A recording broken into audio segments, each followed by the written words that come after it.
പ്രിയ ദൈവജനമേ, ഒരു ഗ്രാമത്തിൽ തൻ്റെ ബാല്യത്തിൽ തന്നെ അമ്മയെ നഷ്ടപ്പെട്ട ഒരു യുവാവുണ്ടായിരുന്നു. അവൻ്റെ ജീവിതത്തിലെ ഓരോ തീരുമാനവും അവൻ സ്വന്തം ബുദ്ധിയിൽ മാത്രം ആശ്രയിച്ചായിരുന്നു എടുത്തിരുന്നത്. പലതും ശ്രമിച്ചു, പലതും തളർത്തി. ഒരു നാൾ അവൻ തീർത്തും പരാജിതനായി നിന്ന നിമിഷത്തിൽ അടുത്തു കണ്ട ഒരു ചെറിയ ദേവാലയത്തിൽ കയറി. അവിടെ ചുമരിൽ ഒരു തിരുവചനം എഴുതിയിരിക്കുന്നത് ശ്രദ്ധയിൽപ്പെട്ടു.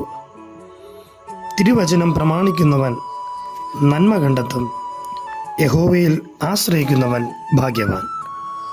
അന്നു മുതൽ അവൻ ഓരോ ദിവസവും തിരുവചനം വായിച്ചു, അതനുസരിച്ച് ജീവിക്കാൻ ശ്രമിച്ചു. പ്രതികാരം വേണ്ടിടത്ത് ക്ഷമ തിരഞ്ഞെടുത്തു, അസത്യത്തിനു പകരം സത്യം തിരഞ്ഞെടുത്തു, ഭയത്തിനു പകരം പ്രാർത്ഥനയെ മുറുകെ പിടിച്ചു.